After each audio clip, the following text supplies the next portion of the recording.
Hello everyone. Welcome to this video where I'll help you fix this problem in your vehicle, and the best part is that every instruction and tip I'm going to give you is based on the real experiences of the mechanics working here in the shop.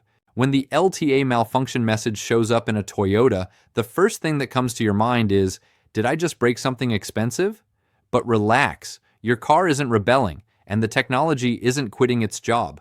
What's really happening is that the lane tracing assist system needs several pieces of information to work: the front camera, sensors, modules, and proper electrical signals. If any of those get upset, the whole system shuts down for safety. And you see the warning. Yes, it looks dramatic, but most of the time it's something much simpler than it sounds. And since the problem is usually basic, mechanics and people in automotive forums agree that the very first thing to check is the electrical system: the battery, terminals, and fuses. It sounds funny, but even slightly low voltage can make the car act like it's having a Monday, slow, confused, and ready to throw warnings for anything. Several users shared that the alert disappeared just by charging the battery or tightening a loose terminal. No replacing modules or sensors, just happy voltage. It makes sense because the LTA relies on stable power to feed the front camera, which is the real hero of this system. That camera sits on the windshield, and if it's dirty, foggy, or if the glass was replaced without recalibration, it starts seeing road lines like ancient hieroglyphics. In fact, there are tons of cases where the warning showed up right after a windshield replacement.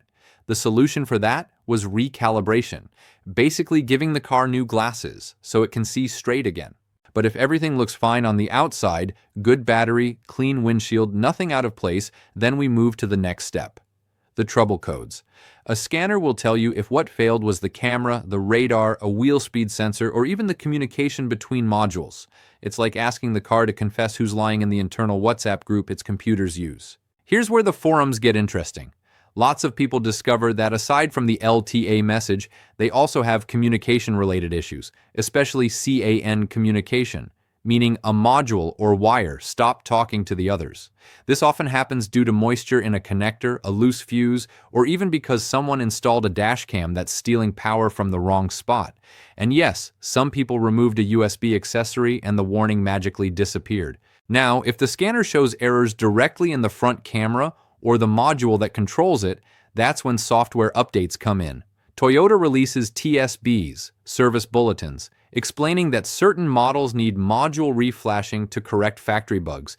Many users swear that simply going to the dealership for an update made the problem vanish. No parts replaced, just old software needing a refresh. If after all that, the warning keeps showing up like an X who can't move on, then it's time to check sensors you wouldn't normally suspect. For example, the wheel speed sensors or the steering angle sensor. It sounds odd, but if the car doesn't know exactly where the steering wheel is pointing, the LTA says, "Nope, I'm not working like this," and shuts off. Several mechanics reported cases where a single bad wheel sensor disabled the whole assist system. But if you already checked the battery, fuses, camera, sensors, codes, accessories, and updates, and everything seems fine, then yes, it might be something physical: a damaged camera, a bent bracket, internal moisture, or a module that simply gave up. This isn't common, but it does happen, especially if the car had an impact or someone worked on the windshield or bumper carelessly. In those cases, the only fix is replacing the component and recalibrating everything. And in the end, it all follows a logical path.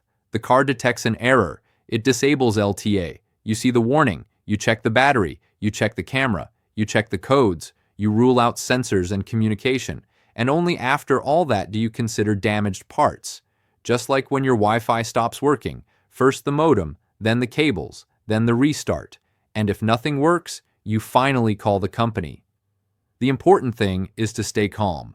In most cases, it's nothing serious, and by following the right steps, you can fix it quickly and without spending a fortune.